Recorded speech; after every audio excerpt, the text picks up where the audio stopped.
కేంద్ర ప్రభుత్వం Visakha steel plant ను ప్రైవేట్ పరం చేయాలని చూస్తుందని వామపక్షాలు ఆగ్రహం వ్యక్తం చేస్తున్నాయి. కేంద్రం ఓవైపు నిధులు ఇస్తున్నామని చెప్తూనే మరోవైపు ప్లాంట్ ను కార్పొరేట్ శక్తులకు కట్టబెట్టాలని చూస్తుందని వామపక్షాలు ఆగ్రహం వ్యక్తం చేస్తున్నాయి. అందులో భాగంగానే స్టీల్ ప్లాంట్ లో ఒక్కో విభాగాన్ని కాంట్రాక్టు పద్ధతిలో ప్రైవేటు వ్యక్తులకు దారాదత్తం చేస్తుందని మండిపడుతున్నాయి. కేంద్ర ప్రభుత్వం స్టీల్ ప్లాంట్ ను ప్రైవేట్ పరం చేస్తే ఆందోళనలు ఉధృతం చేస్తామని వామపక్షాలు హెచ్చరిస్తున్నాయి. మరిన్ని వివరాలు మా ప్రతినిధి రాము అందిస్తారు. కేంద్ర ప్రభుత్వం స్టీల్ ప్లాంట్ని చాప కింద నీళ్ళ ప్రైవేటు పరం చేయాలని చూస్తుందంటే కూడా వామపక్ష పార్టీలు ఆగ్రహం వ్యక్తం చేస్తాయి.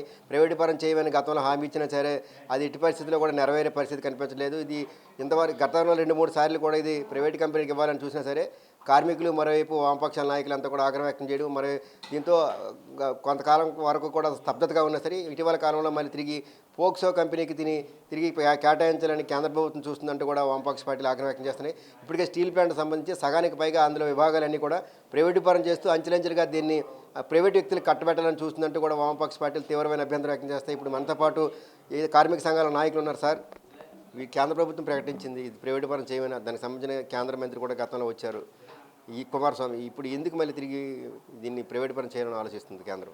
2021 జనవరి 27వ తేదీన స్ట్రాటజిక్ సేల్ 100% అమ్ముతామని ప్రకటించారు.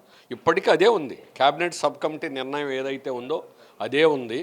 దాని ప్రయత్నాలు కూటమి ప్రభుత్వం వచ్చిన తర్వాత ముమ్మరం చేశాయి.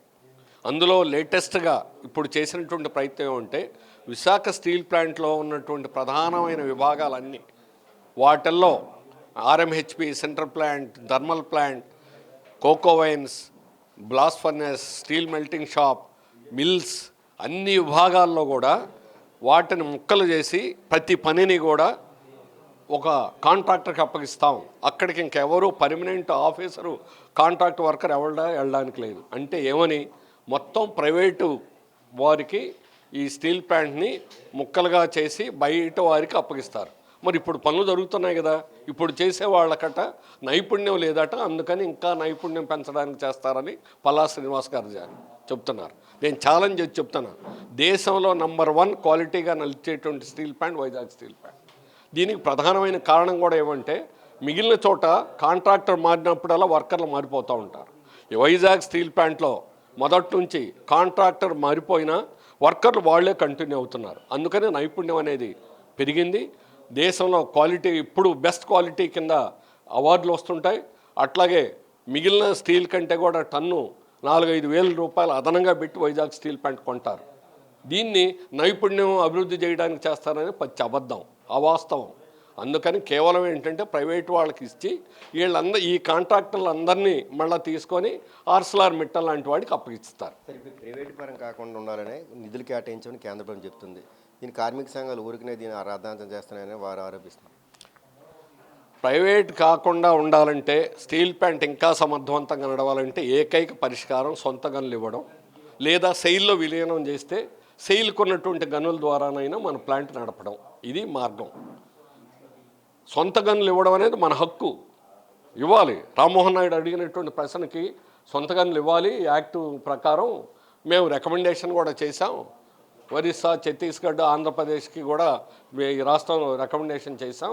వాళ్ళు ఇంకా అలాట్ చేయలేదని చెప్పారు. ప్యాకేజ్ ఇచ్చిన మాట వాస్తవం, దాన్ని మేము కాదనడంలా. అయినా ఆ ప్యాకేజీ కార్మికులకు కానీ ప్లాంట్కి ఉపయోగపడేటువంటి పద్ధతిలో లేకుండా కేవలం అప్పు తీర్చుకోవడానికి మాత్రమే ఆ ప్యాకేజీ. ఎవడైనా రేపు కొనేవాడికి అప్పు భారం తగ్గుతుంది తప్ప ప్లాంట్కి ఉపయోగం ఏమీ లేదు. ఎక్విప్మెంట్ ఏమి కొనలా, ఆ డబ్బులు పెట్టి ఒక్క రూపాయి ఎక్విప్మెంట్ కొనలేదు. అలాగే కార్మికులకు జీతాలు ఇవ్వడం లేదు. ప్లాంట్ నడపడానికి దాన్ని ఉపయోగం, ఇంకో ఉపయోగం ఏముందో ప్యాకేజీ. అందుకని ఇంతకంటే పెద్ద ప్యాకేజ్ ఇచ్చారు. మరి అక్కడ అది ఏమనాలి? కర్ణాటకలో చిన్నది, ఇందులో 10వ వంతున్న స్టీల్ ప్లాంట్, అది చిన్న స్టీల్ ప్లాంట్, దానికి 18,000 కోట్లు ఇచ్చారు. అది గొప్ప, ఇది గొప్ప. 2 ఎంపీలు ఉన్న పార్టీకి 18,000 కోట్లు ఇచ్చారు, అది గొప్ప.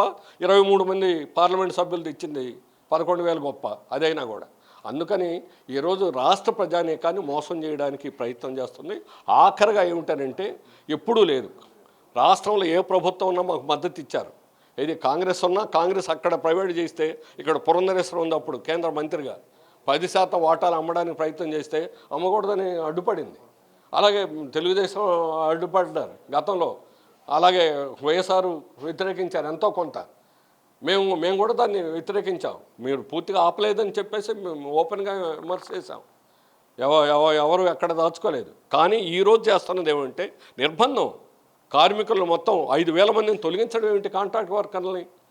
అలాగే 2,000 మంది పైగా వీఆర్ఎస్ ఇచ్చి బయటికి పంపడం ఏంటి. 7 ఏళ్ల నుంచి అసలు రిక్రూట్మెంట్ లేదు, ఒక్కను లేదు. నువ్వు కొత్తగా ప్రతి సంవత్సరం రిక్రూట్మెంట్ జరగాలి. రిక్రూట్మెంట్ లేకపోగా కొత్తగా అదనంగా ఉన్న వాళ్ళని తొలగించడం ఏమిటి. నువ్వు కావాలని చేసేటువంటి తప్పుడు చర్యలు తప్ప.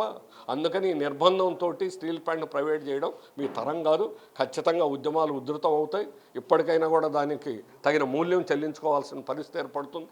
అందుకని మీ తప్పుడు విధానాలను వెనక్కి తీసుకొని విరమించుకోవాలని కోరుతాం. ఇప్పుడు స్టీల్ ప్లాంట్కి ఇంకా చాలా వరకు భూములు గతంలో ఎక్స్టెన్షన్ చేయాలని అన్నారు. ఇప్పుడు ఎందుకు ఎక్స్టెన్షన్ చేయకుండా ప్రైవేట్ పరం చేయడం కారణం ఇప్పటికే 30,000 మంది ప్రత్యక్షంగా బతుకుతున్నారు, పరోక్షంగా 4-5 లక్షల మంది బతుకుతున్నారు. ఇప్పుడు ఈ విధానం వల్ల ప్రైవేట్గా పరం చేయడం వల్ల ఎటువంటి ఇబ్బందులు వచ్చే అవకాశం ఉంది? మన రాష్ట్రంలో ఉండే చంద్రబాబు, పవన్ కళ్యాణ్ కూటమి ప్రభుత్వం ఏదైతే ఉందో అది పూర్తిగా బీజేపీ కనుసన్నలో నడుస్తుంది. బీజేపీ విధానం ఈ స్టీల్ ప్లాంట్ని 100% అమ్మేయడం. ఎన్నికలకు ముందు మేము స్టీల్ ప్లాంట్ని కాపాడుతామని ఇదే టెంట్ దగ్గర పవన్ కళ్యాణ్ గారు పెద్ద ఎత్తున ప్రకటన చేశారు. చంద్రబాబు నాయుడు గారు ప్రకటన చేశారు. పల్లా శ్రీనివాసరావు గారు స్టీల్ ప్లాంట్ కోసం ఆమరణ నిరాహార దీక్ష చేశారు అందరికంటే ముందు. ఈరోజు ఆ పల్లా శ్రీనివాసరావు గారు మాట్లాడితే కఠిన నిర్ణయాలు తప్పవు, ఉద్యోగాలను తొలగించడం తప్పదు, అలాగే స్టీల్ ప్లాంట్ ఖచ్చితంగా ప్రైవేట్ పరం చేసి తీరుతామని చెప్తున్నాడు. ఈ మాట మీరు రాజీనామా చేసి ఎన్నికల్లో పోటీ చేసేటప్పుడు మళ్ళీ చెప్పండి. అప్పుడు మీరు గెలుస్తారా లేదా అని చెప్పి రెఫరెండం కింద ఉంటుంది. అలా కాకుండా ఈ రోజున గెలిచే ఏరు దాటిన దాకా వాడమల్లయ్య, ఏరు దాటిన తర్వాత బోడు మల్లయ్యలాగా ఎన్నికలకు ముందేమో స్టీల్ ప్లాంట్ కోసమే మా ప్రాణాలు అర్పిస్తామని చెప్పి ఎన్నికలు అయిపోయిన తర్వాత దాన్ని మూసేస్తాం, అమ్మేస్తాం అంటే ప్రజలు ఉపేక్షించే పరిస్థితి లేదు. అందుకనే ఈ రోజున స్టీల్ ప్లాంట్ మీద పెద్ద ఎత్తున మరొక ఉద్యమానికి శ్రీకారం చుడుతూ ఉన్నారు.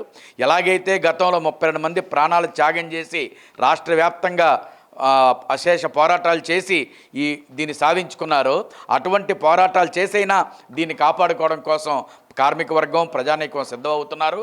కాబట్టి అదే రకమైన పోరాటంలో ప్రజలందరినీ భాగస్వాములు చేస్తాం.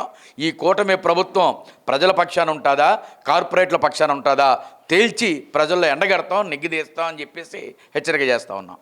ఏదైతే గతంలో కూటమి ప్రభుత్వం నాయకులు హామీ ఇచ్చారో ఆ హామీని కూడా మెల్లమెల్లగా కూడా దాని నుంచి తప్పుకుంటున్నట్టు కనిపిస్తుందని కూడా వామపక్ష పార్టీలు ఆగ్రహం చేస్తున్నాయి. ఇదే స్టీల్ ప్లాంట్ని ఎట్టి పరిస్థితుల్లో ప్రైవేటు పరం కానివ్వని చెప్పిన కూటమి నాయకులు ఇప్పుడు ప్రైవేటు పరం అవుతున్నా సరే అందులో కొంతమంది పని చేయట్లేదు, ఈ విధంగా ప్రైవేటు పరం పని చేయట్లేదని కొంతమందిని తొలగిస్తున్నారని చెప్పి ఇలాగా వివిధ రకాలైన సాకులు చెప్పడం కరెక్ట్ కాదంటూ కూడా వీరంతా ఆగ్రహం చేస్తున్నారు.